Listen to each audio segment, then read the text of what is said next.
practice or are you running a business? Valuation is the ultimate KPI. Hey there, welcome to another episode of The Modern Financial Advisor, brought to you by Truelytics, the premier transition management, business optimization, and recruiting platform for the wealth management and insurance industries. My name is Mike Langford, and I'm the host of the Modern Financial Advisor podcast. And this week on the show, I'm joined by Scott Wetzel, the CEO of SkyView Partners.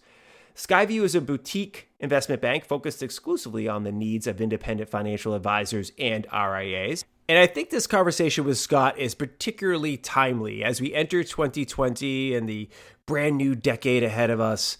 You're going to be hearing a lot more about SkyView and their midlife liquidity program and other financing options that they provide.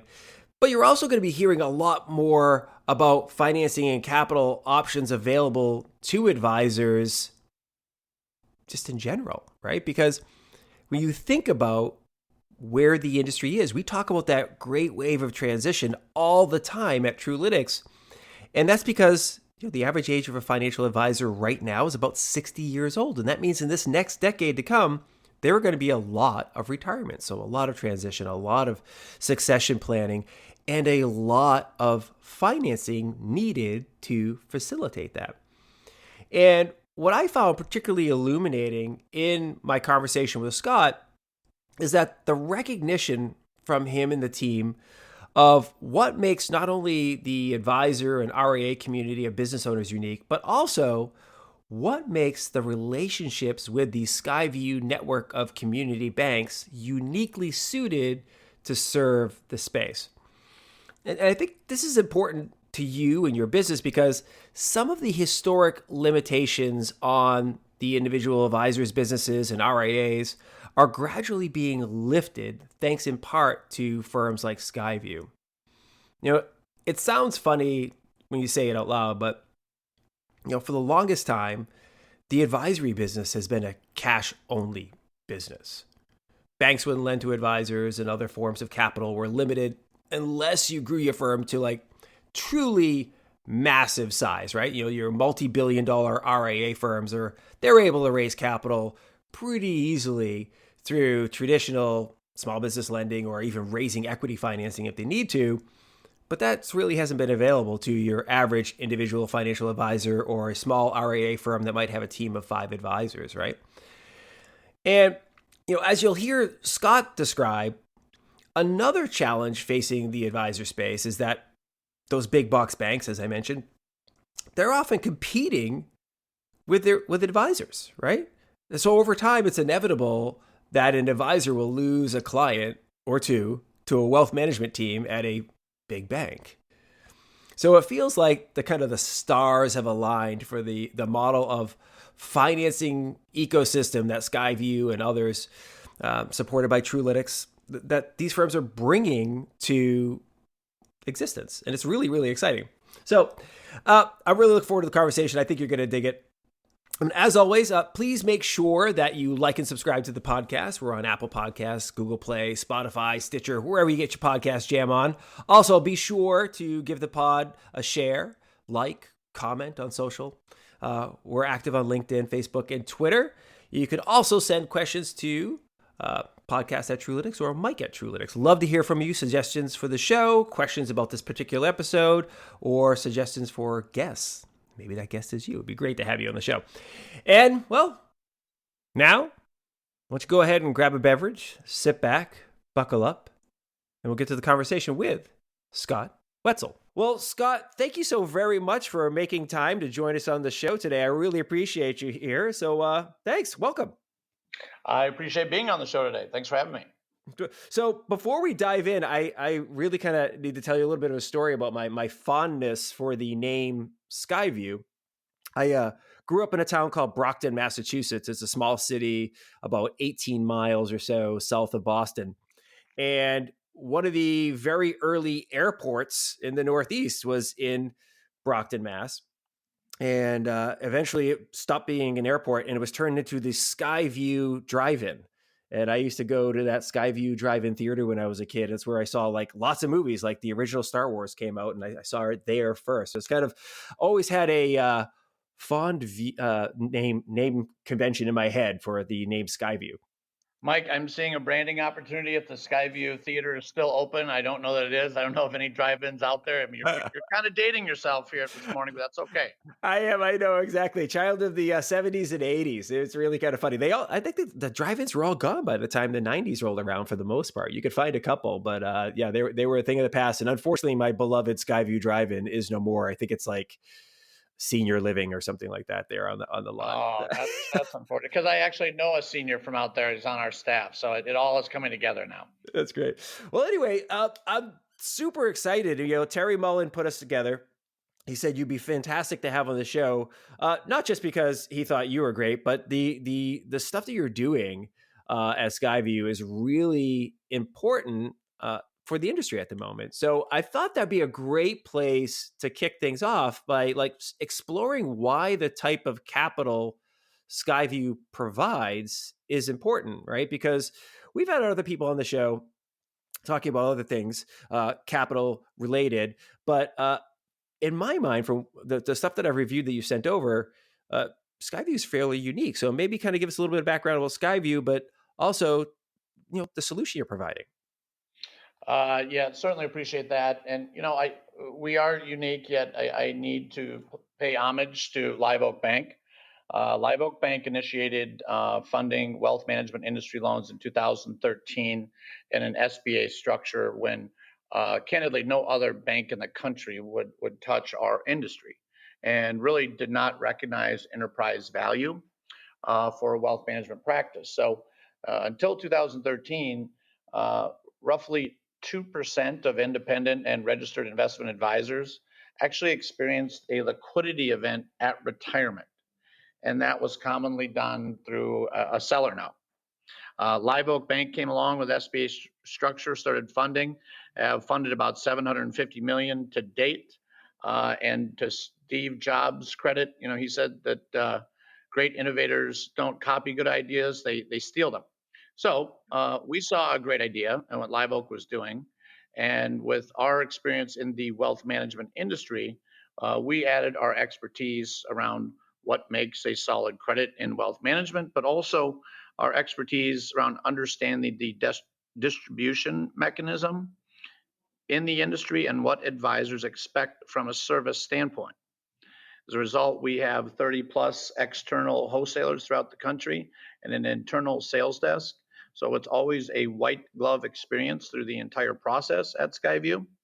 And to your final question, we're providing capital for mergers, acquisitions, successions, refinances. We're adding a new program for a cash out we're really excited about, but really trying to provide liquidity to a market where there's very, very little liquidity today in the marketplace. And I think Investment News should be coming out with a piece fairly quickly that I believe it's less than 17% of all transactions received any bank financing. Wow.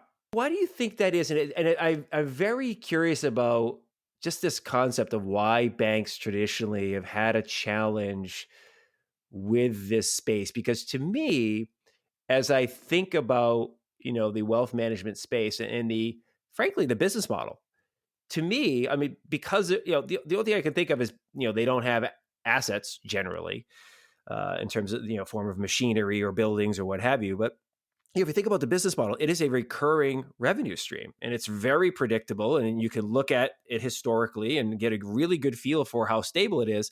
Why do you feel that traditional lenders have shied away from the space? Or is it just an oversight, or is it they can't quite grok it? Well, to your first point, we hear a collateral airball quite frequently, and I've been thrown out of more boardrooms at banks than I can count that just struggle with the collateral because it's not tangible. That banks like to feel that they can repossess something and go sell it, and they want tractors and silos and anything else that they can repossess in the event that things don't work out. So first and foremost, collateral is a problem. But then there are other industries that they do cash flow lending for, and it's insurance is a great example, dental.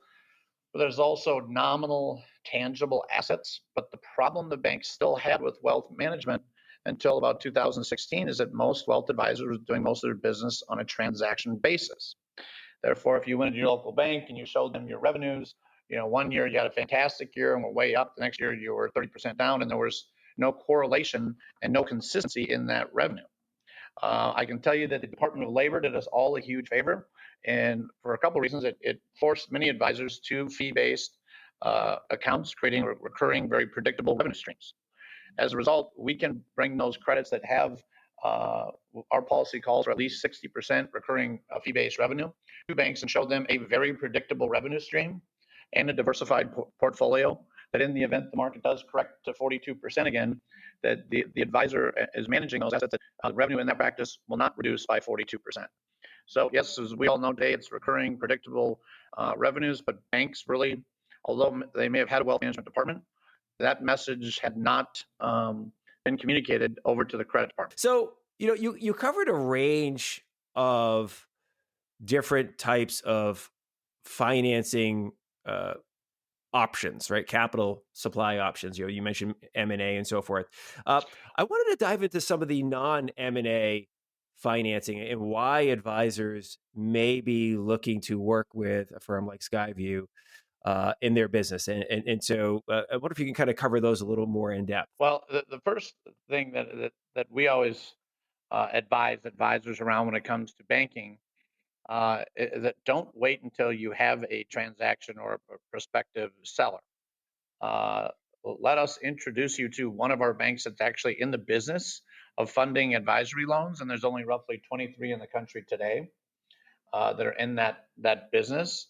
That currently, if you're doing your banking with Wells Fargo or Bank of America, that's great, but you're probably not getting any service for it, and they're certainly not in the business of funding wealth management industry loans. Rather, you're best served by partnering with one of our community banks today, and whatever that means, deposit, checking, savings, mortgage, because banks like having a relationship with borrowers prior to them extending their hand for financing. So that is a crucial message, because in banking, and I'm not certain to the exact numbers on this, but roughly 90% of defaults occur in the first 90 days. That lends to the conclusion that those are fraudulent entities. If you have an operating account open at a bank or business banking account, and they can see cash flows coming in and out over the course of months and years, it substantiates the legitimacy of your organization. And therefore, when you go to extend your hand for financing, it's a different process. It's almost like being an alumni, your parents being an alumni of that university. You're looked at in a different light than you are if you're not banking with them. But then the second part, when you're asking about, then that's addressed really just doing banking business, not necessarily lending. But other transactions would be refinancing. Mm-hmm. We refinance a tremendous amount of SBA debt. We save advisors in terms of interest payments well into the six-figure range. SBA financing is a crucial form of financing for when banks are first entering into a vertical. Therefore, it was all SBA all the time to start. And at SkyView, we offer conventional commercial paper. So we can replace that SBA debt with a lower fixed rate and remove liens.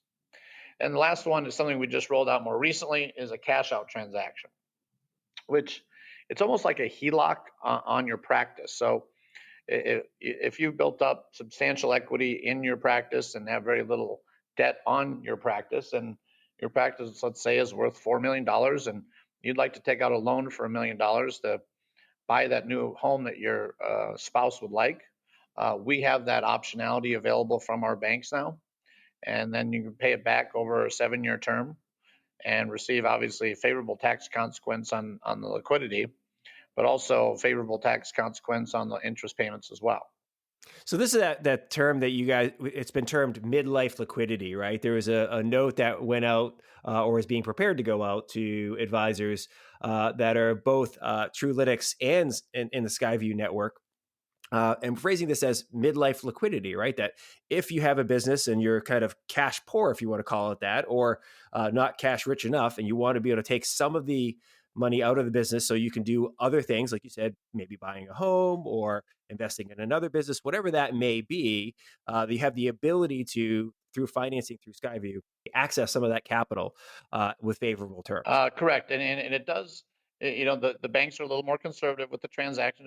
It is a newer transaction, therefore, our banks will commonly go up to a loan to value ratio uh, on the enterprise of 60 to 80%, whereas with the cash out, they're looking more for 20 to 33% max, and just not because there's anything wrong or more risky with these transactions. I would actually argue there's less risk because there's no transfer of ownership whatsoever. Yet, banks are newer to this transaction for this industry, but in commercial real estate, it's exceptionally common. And as we all know, when it comes to home ownership, with HELOCs are exceptionally common. Well, today, if advisors don't want to sell any part of their practice, but would like some liquidity and pay it back over 7 years, we have that option. Yeah, and for the listeners who may not be familiar with the acronym HELOC, it's home equity line of credit, correct? Correct. Thank you. Correct. Yeah, that's okay. Yeah, occasionally somebody might be like, "What does that mean?" I can just hear the Googling now while somebody's listening to the show. So I spend a lot of time in the startup community. And in fact, I actually host an event here in Austin every March during the South by Southwest Interactive Conference for the fintech and financial services community. We have a lot of startups present. And one of the questions that's always imperative that they answer is why now, right? Why is now the right time for SkyView? I mean, I looked at the deck that you sent over, and you started the firm in 2017 is when it launched. So what about the state of the industry, if you will, inspired you and the team to serve the market at this time? Like, what makes this time the right time? Well, we looked at the demographic trend, and at the time, the regulatory trend, which was Department of Labor, which we found out went away. But demographics you cannot stop nor change. We're all marching towards the same end, and within the financial advisory community, there is a tremendous number of advisors over the age of 60 headed towards retirement that did not have the option that they have at the wirehouses. At the wirehouse, everybody gets a chance to appreciate a nice liquidity event when they retire, and Merrill or UBS will fund that transaction for the next generation to buy out that senior advisor. And we felt that we wanted to provide the optionality to advisors retiring over the course of the next 3, 5, 10, 15 years to retire in a manner in which they choose, with complete flexibility around how that looks, and also to receive a liquidity event if they like. That's really smart, and it's very much in line with what we've seen at Trulytics, right? That this great wave of transition is coming because you have somewhere in the neighborhood of 40% of advisors are over 60 years old now, and they are marching very quickly towards retirement, whether that's voluntary or involuntary, and there needs to be some option in place to help them, especially as more and more of them have gone independent or have gone to the RIA model. So really smart. I think the timing is apt. Well, and we also want to make sure that the message is clear to advisors that by no means do they need to retire and walk away and it's over and be not a part of their practice. If they would like to sell 25% to a junior advisor, 49%, we do a lot of partial sales to get some liquidity now when, you might argue that, these are favorable prices they might be receiving due to where equity bond markets are at today, and experience some liquidity event and actual transfer of ownership to an internal junior partner or an external partner that we're happy. We have many, very well qualified buyers in our database to do that transaction and kind of really retire have the retirement glide path that they choose with liquidity. If they want it one time lump sum walk away, that is an option.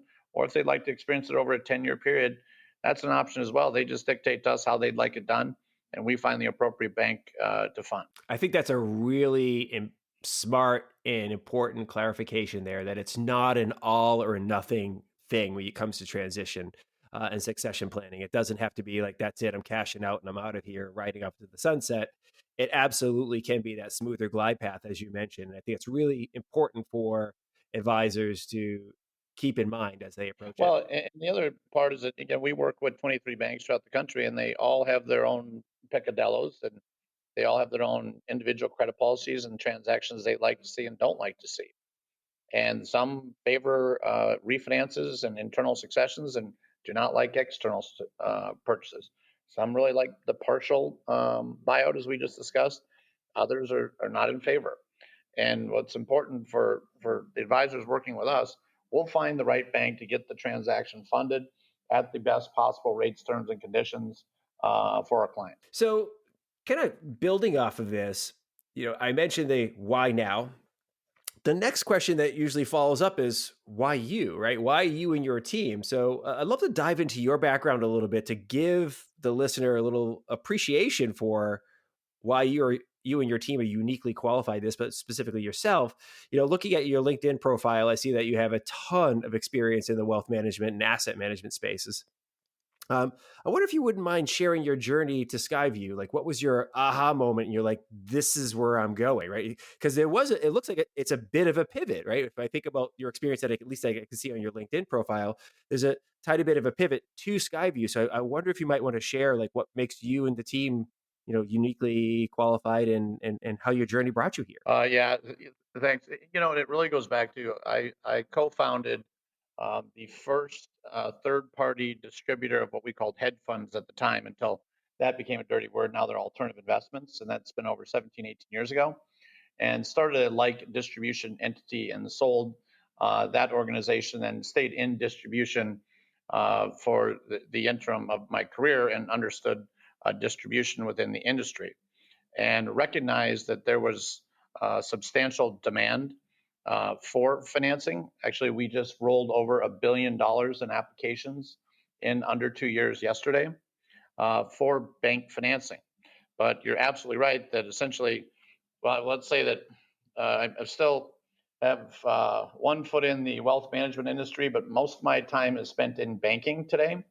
So that has been a change, but we brought in personnel in to SkyView because we only fund wealth management industry loans that have experience in wealth management, and then we also brought on a credit team that has traditional banking experience because you need both to go hand in hand. Because our banks again have not funded a transaction like this before. Therefore, they're relying on our expertise of what makes a good practice versus a practice that they should not fund to actually fund these transactions. And per Dodd-Frank, they need to rerun all the numbers that we run, but our fundamental analysis is crucial to what they're doing in terms of their comfort level with funding to the industry. Very interesting. So, what's been the biggest surprise? Like it could be a delightful surprise or a bit of a oh my god, I wish I knew this before this I started down this path. What's been the biggest surprise so far to you since you launched Skyview? I'll start out with the bad news and the good news. Oh, sure, okay. So on I wouldn't really call it bad, but wealth advisors have never had access to financing. They're very sophisticated in many other areas of running portfolio and everything else. Just had no bank financing had never been extended to them. So really, their only experience with lending or borrowing had been their mortgage in essence. So with that, what banks always, well, not always, but commonly referred to wealth advisors was unorganized, candidly. And it's not that the wealth advisors are more unorganized than Bob's Pizza Shop or Gary's car wash, just that they didn't have experience with this process and experience with bringing together all requisite source and closing documents to actually fund a transaction. And that's where we help to educate our applicants. And this is what you're going to need. This is the process that you're going to go through. And these are the things you're going to need to do to get this funded. And then post closing, it's not like a mortgage where you walk away and as long as you make your payment, you never speak to the banker again. With a commercial loan, they want to check in quarterly, semi-annually, or maybe annually to ensure that the business is being run in the same manner it was when you went through underwriting. So that learning curve has been a little bit of a frustration for our banks that may not, get the quarterly or semi-annual financial statements on a timely basis. The advisor comes back to us and says, "Hey, why do they need this stuff? It doesn't make sense," and it's just part and parcel to commercial finance. Well, that's very cool. So, sounds like you're having a lot of fun, and it's been a lot of challenge. But there's good news too, though. Oh, let's hear the good Don't news. forget Yeah. about the good news. Yes, the good news. So the good news has been, um, on a better note, that really surprised our team, uh, that I would say 80+% of wealth advisors are currently doing their banking with one of the big box banks and receiving very little service. And as we moved their relationship over to one of our community banks, we routinely were in the first 6 months getting calls saying, "Hey, this has been really great. I really enjoy having the cell phone number of someone at the bank that I can call at any time to get service.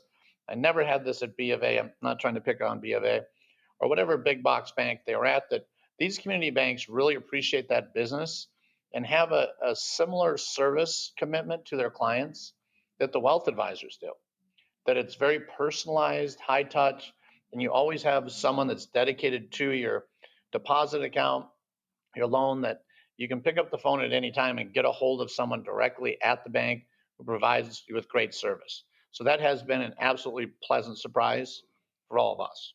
Well, and it's funny because that's the promise that advisors frankly make to their clients, right? That I'm an independent advisor and I'm going to give you this white glove service, client, right? That you're probably not going to get if you go with a big box wealth management firm or try to do it yourself. So come work with me and I'm going to make sure that I know everything that's going on in your life, that you can pick up the phone and call me anytime and I'm going to answer your emails and texts or whatever.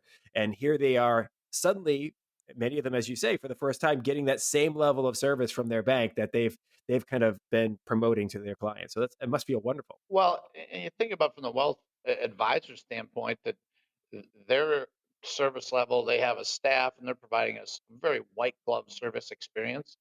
And then they're doing their banking business with somebody who does not extend the same level of courtesy and service. I would be very frustrated because they're doing their business there. And then when they get partnered with one of our banks, not only are they getting great service, but our banks aren't in the wealth management business. So there will not be a scenario where the bank that they're doing their banking business with would actually compete with them for one of their own clients. Well, I hadn't thought about that, but that is true. Like all the big box banks, as you mentioned, have wealth management arms, and so there absolutely will be a scenario where if you're in business long enough, you're going to lose a client, and it's going to be going to your bank. So it can't feel good. And our network of banks are, 23 banks across the country, from Alaska to Virginia, Michigan, Wichita. They're banks that are not household names. Maximum, of total assets of probably 16 billion, all the way down to 800 million. And really, that really niche, very progressive banks that are willing to fund to this industry and be quote unquote progressive relative to their other peer banks. Very, very cool. Well, this has been really, frankly, illuminating for me. I've learned a ton, and I've enjoyed the conversation. Obviously, I have a feeling that a lot of advisors and executives at RIA firms, and frankly, even executives at broker dealers, are going to want to talk to you or learn more about SkyView. What's the best way for people to learn more about SkyView and also reach out to you individually? Best way is reach out to our team and our internal sales desk at any time to help answer questions. I'm actually not the best person for them to speak to, because my job, and really the most difficult challenge that we've had since inception, is adding banks. Hmm. I need to stay laser focused for the entire ecosystem of financing for the industry on my job, which is going in and uh, to boardrooms of banks across the country all week long to try to create more liquidity for our space. My partner Aaron Hassler and Chris Jewett run our advisory side of the business, and I run the banking side. So I'd say they'd be better points of contact for myself for the advisory community, because at the end of the day, they're the ones that can get their M&A. For example, if someone's just looking for a bank to open a relationship with, they're in the best situation to ascertain that particular advisor's needs, to find the appropriate bank, or if they have a pending transaction or they're considering a transaction, they're at the front lines every day actually closing deals. Perfect. Well, that's great. I'll make sure that I include their, not only a link to the SkyView site, but also links to their profiles as well on the show notes for this episode that will be on truelytics.com. That way, anybody who's interested can reach out. That'd be awesome. Well, Scott, I really do appreciate you carving out the time today. I know you're a busy man and flying around meeting with all these banks, but I think Not pleasurable and it's not glamorous. Let me just tell you that they're all. I'll say this: that the banks most interested in this are typically in locations that it's not Los Angeles and Manhattan. Let's just put it that way. but I'll bet you they have really nice diner scenes in the town that they're at. So that's good. That's about the only option. So, Yes. so not nightlife, but diner scenes. That's what you got to find the thing that you can be into when you're traveling. That's the way I always look at it. Like, what's the thing? Maybe you're right. Yeah. I'll do a coffee table book on dive bars or something like that. I need something. I need some reason. Well, you know what's funny? Like a little kind of aside as we close out here. I've done a lot of travel over the course of my career as well, and you know, always when you go to the big cities, it's fun. You'll find a lot of great stuff to do. But sometimes you go to these places that you've only heard of in the movies or whatever, and you find yourself in this small town. That's where you get like, oh, this was nice, right? So I remember one time I went to Toledo, Ohio. A couple of things happened there. Number one, I'm not sure if you remember that the TV show MASH, but Colonel Klinger was from Toledo, Ohio, and his favorite team was the Toledo Mud Hens, which was a minor league baseball team. Turns out it's a real team. They're actually there and exist. Interesting. So I got to see that and then got to hang out at this little jazz bar like in Toledo, Ohio. It was a wonderful experience. So sometimes the smaller places have some fun experience as well. It's the little things. You're right. Exactly. I appreciate the advice and I will take it and see what I can find. Well, perfect. Well, thank you again, Scott. You have a great day. You as well. Thanks for having me on. Bye. Take care. All right. That was fantastic. Thank you very much to Scott Wetzel for joining us today. And thank you for spending time with me as always. Now, before I let you go, I want to do a little bit of a kind of behind the scenes, the making of the Modern Financial Advisor podcast here, because something happened in this episode that for me just wowed me. And I thought maybe you might get something out of it. So, when I do these podcast episodes with a guest, the way that we structure it is we have a prep call ahead of time. And that kind of sets the tone. I get a little conversational rapport with the guest. If I don't already know the guest, that is. So we'll have a nice little conversational rapport, prep call, maybe a half an hour. Then I'll send over an outline for the show. And it's usually a page or page and a half with some, bolded topic areas with maybe some bullet points underneath. Like, here's some general stuff we want to talk about today for the show so that they can be prepared and they're not kind of caught off guard. But I don't make it so detailed where they come rolling in with a script. I don't want people to feel like they're reading off a script. I want it to sound like a natural conversation. And I often say, I want it to be as if we're sitting across from each other at a bar having a beer, right? That it should feel like a very natural conversation. And so I hope that's coming across from me and whatever guest is on the show. Now, you will hear some common stuff. So it's kind of your repetition type topic. So I often ask what I call the IMDb question. Tell me a little bit about your journey. What brought you to where you are today? And what I try to accomplish with that question is I think it really helps the person connect the dots for you as to what's shaped their thinking and what's made them uniquely qualified to do the thing that they're doing right now, right? What's built up all that stuff, if you will, over time so that they're here on this podcast sharing knowledge, sharing insights, and oftentimes ready to provide some sort of value to you even beyond the conversation that you're listening to. So that question is there kind of by rote, right? It's there every time. Sometimes, though, you'll hear me just throw something in and it just kind of happens. It wasn't on the agenda, if you will, the outline. And this week, I asked the what surprised you question. Now, I use that question a lot in my regular life with people. I'll often ask somebody if I'm interviewing them or just having a networking conversation, or even just frankly, a personal hanging out conversation. Like, oh, what surprised you about that? Like, what happened that you didn't expect? Because what I find happens with that question is it causes the person to sit back a little bit and think, hey, yeah, like I had all this stuff prepared in my head. Now I got to think about like, what wasn't I prepared for? What didn't I see coming? And sometimes that's where the most interesting nuggets come from, right? And so you heard me towards the end of the pod with Scott ask that question. And I was so delighted that I asked that question of him, that what didn't he see coming?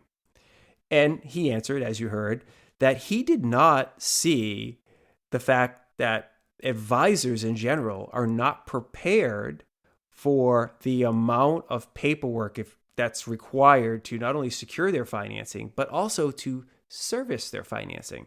And he didn't say it in a way like, advisors are, not good business people and don't get it. No, he wasn't saying it like that. He was just like, listen, this is something that as a profession, as an industry segment, most of the people working in this space have never had to apply for business financing, have never had to produce the routine, income statement, balance sheet, cash flow statement to a lender to make sure that their business is still operating effectively enough so that loan can stay current, right?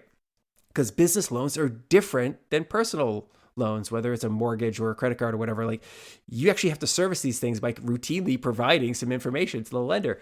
So it was really, really interesting that that came out, because that was not a prepared question for Scott, and he didn't have any, warning that it was coming. And I was so glad that came up. So a little tip for you: ask people what surprises them about what they're experiencing right now, or what they recently experienced in their lives. You might be surprised yourself by the answers and delighted by what you learned from that. Okay. Hope you had a great day, and I'm looking forward to chatting with you next time on the Modern Financial Advisor podcast. Until then, make sure you do send in your questions and topic suggestions at podcast@truelytics.com or mike@truelytics.com. Love to hear from you. Okay. Have a great day. We'll see you next time on the show. See ya. Bye.